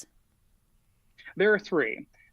Now, federal recognition is really, really tricky. There are a lot of parameters that go into getting that. One of the the kind of overarching difficulties for folks tends to be you have to have an extant language. And for decades, we worked really hard to make sure that Indigenous peoples across the country were not able to speak their languages. And so we took people and sent them off to boarding schools very young. We really deliberately restricted the ability of folks to be able to inherit and speak those languages. And so that's been one of the biggest stumbling blocks for a lot of communities across the country. There are other reasons as well that it's tricky. There are far more tribes all over the country, and especially in Texas, than are federally recognized. And even with state recognition, which is a slightly lower bar, that's still a very low number in Texas relative to how many different communities have lived here and continue to live here. Before we move into what you're actually collecting, what comes to mind when I heard about this was the Shoah Project or Shoah Foundation, what they were doing. How similar is this, the inspiration behind it, maybe lessons learned from what they've been doing, collecting the stories, I believe, of Holocaust survivors for many, many years? Yeah, absolutely. I mean, they do fantastic work. I won't say that we're directly influenced by their project. Oral histories, exist for all kinds of different communities, for all kinds of different aims. I will say we were really excited to practice this kind of methodological research of oral histories. That it's a formalized methodology, we would say, in kind of research circles. But it makes sense for Indigenous peoples who, as I was saying, rich traditions of oral storytelling. We hear these things, and we now increasingly, with archaeological and DNA evidence and kind of new approaches that we're using to do research, realizing, okay, these stories that have been passed along for centuries or sometimes millennia, they're clearly rooted in real things. And for a long time, storytelling was really disregarded, and native experiences were really disregarded in turn because it wasn't written down. There wasn't a kind of formalized account in the way that we would expect. And so a lot of that information was disregarded. And increasingly, we're able to say, oh, actually, this thing that was passed down for millennia, we can see there's truth here in the archaeological sites we're finding and experience. There's truth here in the scientific approaches to understanding why these stories are functioning the way they are and what they're telling us about the world around us. And it's a really interesting time to be working if you're doing any kind of Indigenous research, because I think increasingly we're able to come back and say, what our partners have known for as long as time goes back, essentially, we can verify in other ways, which doesn't really matter to them because they don't count the veracity. But for broader public, so I think who maybe not immediately buy in, we can say, no, there's all kinds of other data we can look at and demonstrate, yes, this is how this has existed. This is exactly as these communities have told us is what we're finding. So let me ask you this, because I haven't really thought about it until we started talking to you. How do you define a tribe? How did Native Americans define their tribe? I mean, by the language they spoke. They all spoke. If you didn't speak their language, you weren't part of their tribe or their customs. What exactly defines it? Oh, that's a great question. It's really big and really tricky and really depends on tribe to tribe. So language is certainly a big thing. And you'll see things like Apache have a whole variety. Life in Apache are one of the largest groups we have here in Texas. But, they run different kinds of cousin organizations and groups and tribes that run all over the West. And so you get these kind of broader umbrellas, and then you often get narrower groupings that are more localized. That said, the history of these different tribes, because there was war, because there was famine, because there was medical emergency, right? We can think of the various plagues that wiped out large populations. It's a lot messier than we might imagine it to be, and I think that's, again, part of the reason that things like federal recognition get so tricky, because we kind of want to come up with a box checklist of, okay, if you have a language and you have, these set territories and you have, these kind of parameters, we can say this is a tribe. And in practice, the way that the history has shaped the existence and coexistence of peoples and the intermingling that's happened over centuries or millennia, it's a lot messier than that. So what makes a tribe is going to depend a lot on who you talk to. And some of the bigger federal ones are going to have really, really strict protocols. You can think of things like the Cherokee name rolls, where they really are like, you have to be able to demonstrate very clearly a connection through family to existing tribal members. And so it's really, really specific. There are other tribes that are more or less conglomerations of tribes that had existed maybe, say, in the 1700s, 1800s, even into the early 1900s. But because of threats, because of issues they were subject to, because of the way they struggled, they kind of came together and banded into new organizations. And those are different kinds of amalgams and show that culture is fluid. We like to imagine culture is static, and in reality, it's always changing. It's always developing. And I think that's something that Indigenous folks actually tend to have a really good understanding of, is this kind of dichotomy of both a real sense of we have millennia of history and cosmology and we know it and we trust in it, and we've really had to be adaptive, and we understand that folks from different backgrounds are still part of a broader kind of understanding of what it means to be Indigenous, and we can connect across those themes. And you can see that in places like powwows, where you get really fascinating mixes of different tribes from all these regions coming together and sharing and exchanging, and you have knowledge exchange. And that's really exciting to get to watch happen. I have a quick question about language, because you said Apache. When I was a young weatherman, I learned to say Appalachian Mountains, but Appalachia State University pronounced it differently. And a West Virginia University professor said Indian languages did not pronounce the same vowel two different ways. They would always be pronounced the same way. So it's Apache. It's Appalachia, I guess Mississippi, Alabama. Is that true? Do you agree with that? I'm not going to pretend to be that deep in the weeds of a language expert. That's a whole set of really precise expertise and is really beyond the scope for me. So I will maybe defer to your expert there, who's been, it sounds like, doing a lot more research in that region of the country in particular. And I'm not as much on the language side, I have to say. I'm curious, when you're sitting down and talking with these individuals, how open and accepting are they of sharing these stories? How much are they guarding it? How much do they feel like, you outsider, you don't get this? No, that's a totally fair question. And it's something that I think any good historian who's, kind of doing this practice of understanding what are living sources has to think a lot about. And especially with communities who feel like, hey, our knowledge has been extracted for a long time, our people have not been represented. There is a healthy distrust of outsiders who are seeking knowledge that we totally understand and appreciate. And so it's one of the things that we spend a lot of time doing at the front end of these conversations is both saying, hey, we're working with a totally Indigenous run, nonprofit who this is their idea first, and we've been helping them to execute it because we have research expertise here and well-trained students who can execute this for you. But we're doing this for your aims, and we're doing this to help advance communities who you're serving. And so I think that gives us a degree of buy-in from a lot of the folks we talk to. But then we also talk really deliberately and say, we're going to ask you a set of questions. We're going to share some broad ideas about what we're going to talk about at the beginning. But yet at any point, if you want to pause, you can pause. If you want to stop, you can stop. If you decide down the road, like I overshared, I don't want to, I don't actually want a record of this information, like we're responsible for that. And so folks do not sign away the right to their story. And that's something that we're really adamant about in oral history practice and collection is this is your story. This is how you want to tell it. And so we give these individuals a lot of opportunity. They get to review everything. They get to work with us. Some of them have chosen to donate stories anonymously.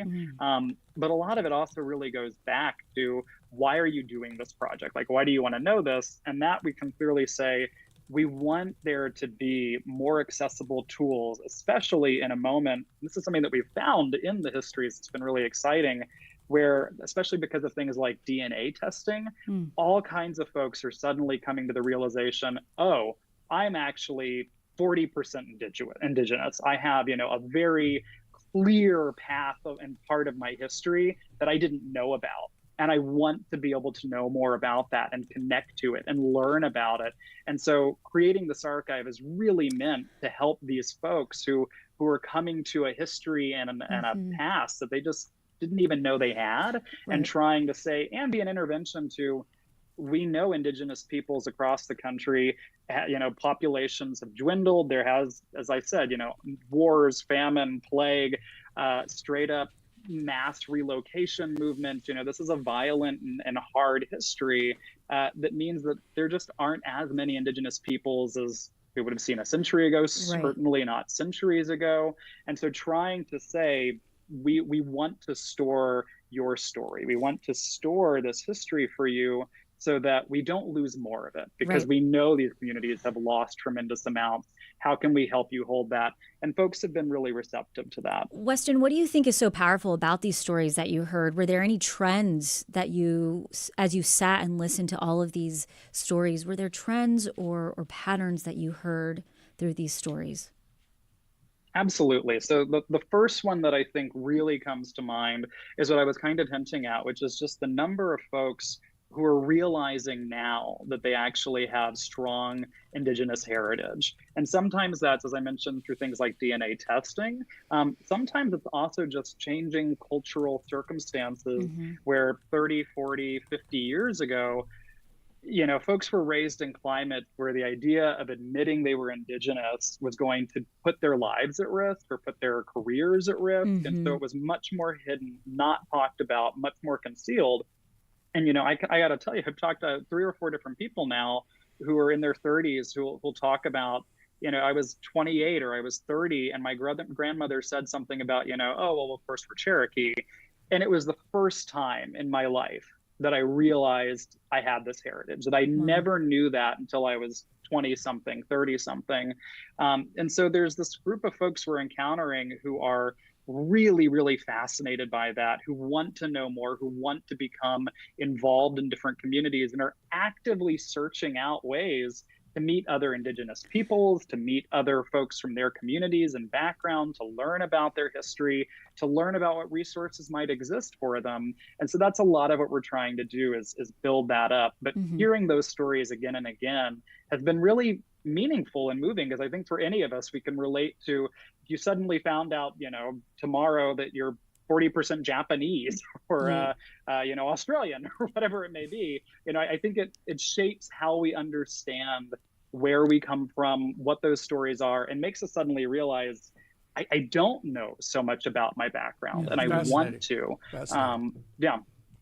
And thank you so much, Dr. Twardowski, for all of the work that you are doing and joining us today on Hello Houston. Dr. Weston Twardowski is the Associate Director of the Center for Environmental Studies and the Sustainability Institute Echo Studio at Rice University. Thank you for coming to Hello Houston. Thanks so much for hosting me. Thank you. Coming up, the moment we've all been waiting for. You've been waiting for. The Wiggles. My conversation with Lockie, the purple wiggle, and Sihai, the yellow wiggle. It's going to be fabulous. Stay with us. We'll be back.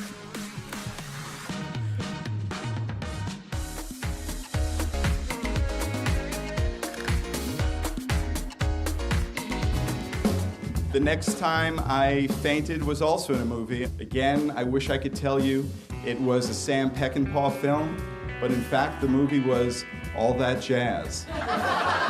Join us for more true stories told live next time. Fainting, fear, flowers, and other stories of fathers on the Moth Radio Hour from PRX. Saturday at noon on News 88.7. Donations come in many forms: a monthly membership, a one-time gift, and that extra vehicle you no longer need. We take any kind of vehicle in any condition. Learn more at houstonpublicmedia.org/cars. And thank you. Support comes from Pearland, Texas, offering new construction with custom options and amenities, mature neighborhoods filled with trees, and urban living. Details at pearlandedc.com/inspiration. Pearland, inspiration lives here. And now back to Hello Houston. To share your thoughts on any of today's topics, call 713-440-8870 or email us at talk@hellohouston.org. Now here's Ernie Manous, Celeste Díaz Schurman, and Frank Billingsley. Yesterday, I had the opportunity to sit with two Wiggles from the children's group, the Wiggles, out of Australia. They are performing tonight right here in Houston at the Bayou Music Center for their U.S. Bouncing Balls tour. Here is the conversation.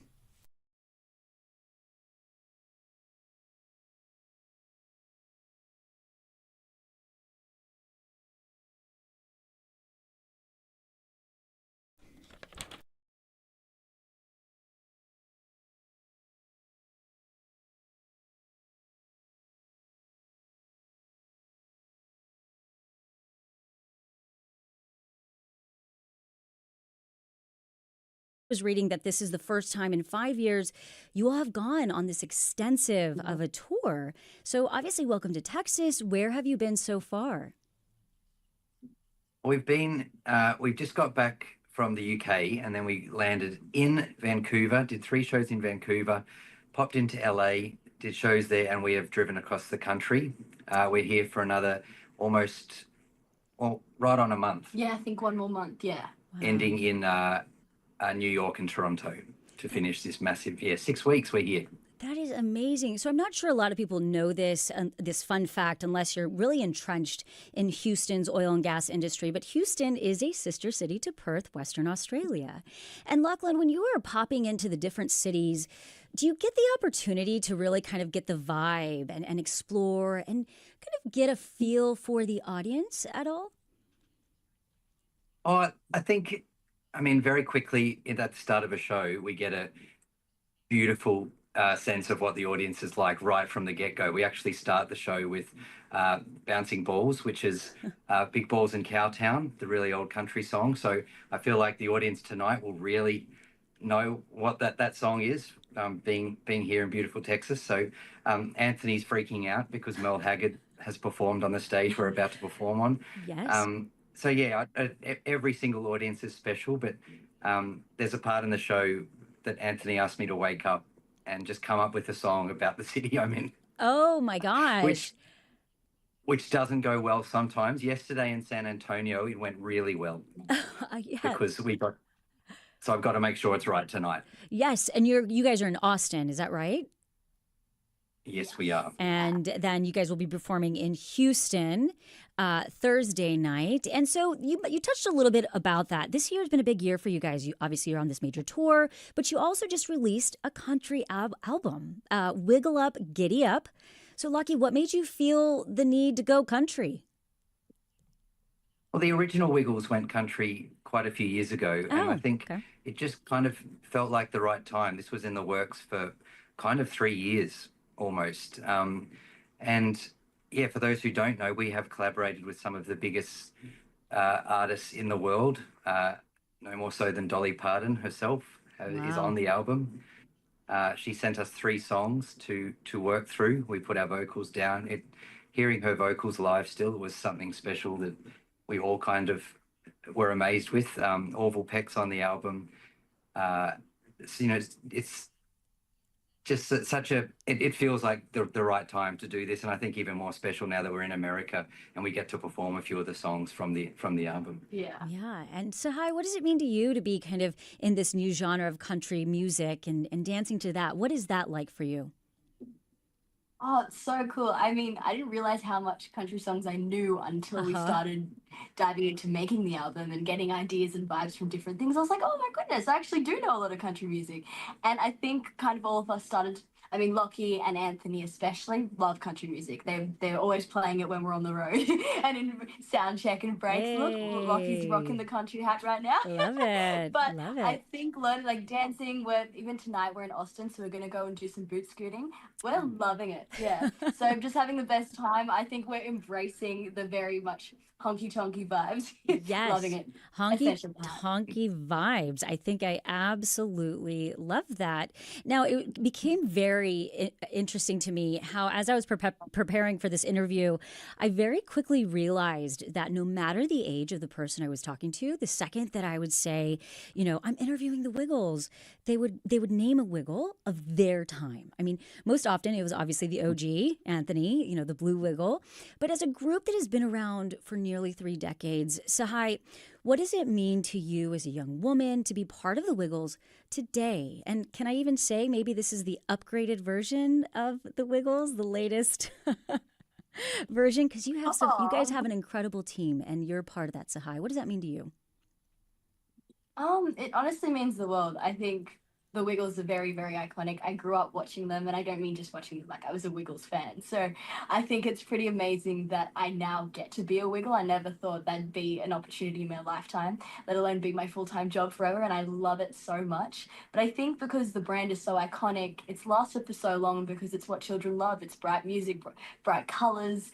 It's just a lot of fun. And Anthony and the OG Wiggles, I love them watching them growing up, and they were just rock and roll stars. They made songs that were great for parents to listen to as well as the children. And I think now being a yellow Wiggle especially, I think I feel very grateful and honored that I get to represent not only girls. I get to wear pants, so I'm not essentially the girliest, but I also get to represent a lot of children of color. And I think growing up, I didn't notice that there weren't much people on screen that look like me, but when you actually see someone who looks like you, I think it does make a difference. So I think I'm very grateful I get to work alongside such a great group as well. Lockie is the best to hang out with. It's basically like having a karaoke machine, just a jukebox, and we get to hear him sing any day, so it's the best. Oh, yeah, I totally agree. Representation is so important, especially for young children.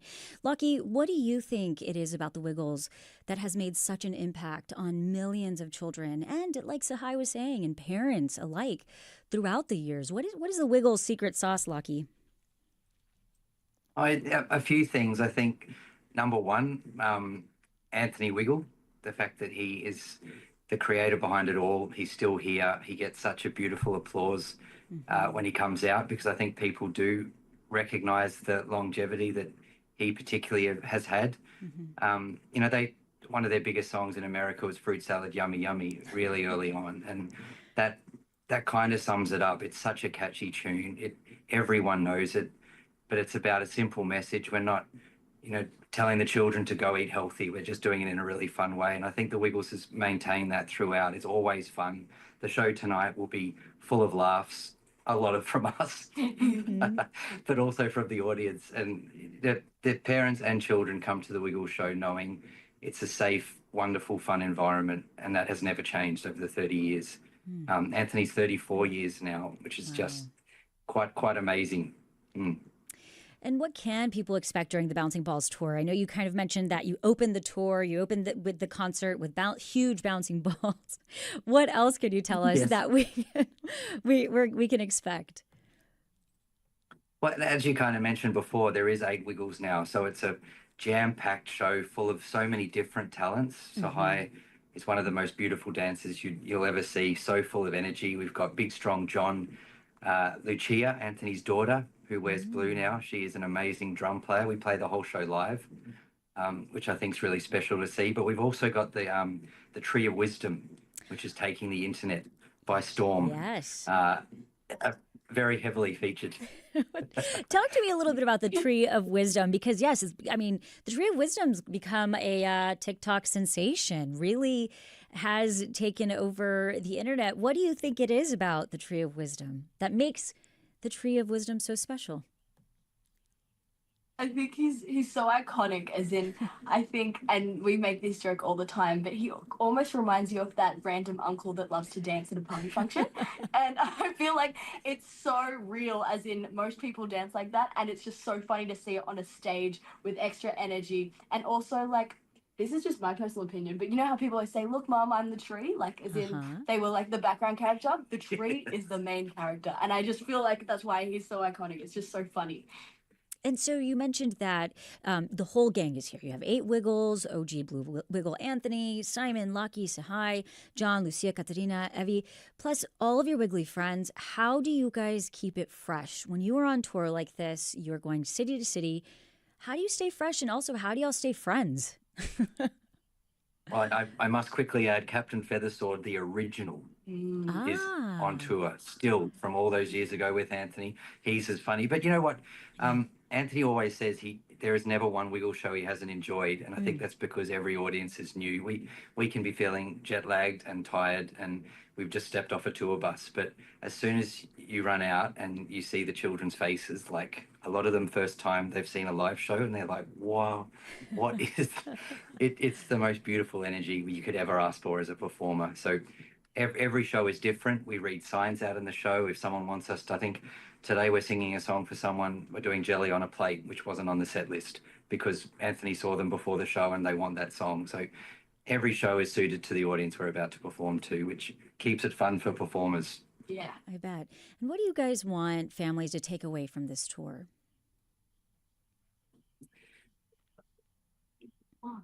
I think that the Wiggles have come, like, you know, a lot of people grew up watching the Wiggles and it seems very nostalgic, but the Wiggles are back. We're back better than ever. We've got 8 Wiggles now. We're gender balanced. We're still got the old nostalgic vibes. We're also going with the new. And I think just that we're all full of love. We love spreading positivity, playing music, having a dance, and eating fruit salad. Excellent. Sahai Hawkins is the yellow Wiggle, Lachlan Gillespie, the purple Wiggle. Sahai and Lockie, thank you for joining me today on Hello Houston. Thank you so much, Celeste. Thank you for having us. The Wiggles are currently on the Bouncing Balls tour and will be performing tonight at the Bayou Music Center right here in Houston at 6 p.m. You can head to the Bayou Music Center for tickets. Yeah. And that's us to the end of our show. We want to thank you for listening to Hello Houston today. We will be back tomorrow with more conversations, along with lawyer Kamisha Mickey to discuss wills. Is yours up to date? Also, we'll share some events happening in Houston this Father's Day weekend for our weekly Last Minute Plan segment. Join us tomorrow. This is News 88.7. Thanks for listening to Hello Houston. Join us every Monday through Friday from 11 a.m. to 1 p.m. to talk all things Houston. The Hello Houston production team includes Garrett Bowman, William Menjivar, Jen Altide, Todd Holslander, and Jim Kovacic. For the latest in local news, subscribe to the Hello Houston daily newsletter at houstonpublicmedia.org. Hello Houston is a production of Houston Public Media. The opinions expressed by the guests of this program are solely their own and do not represent the views of management, staff, or underwriters of Houston Public Media. This is News 88.7.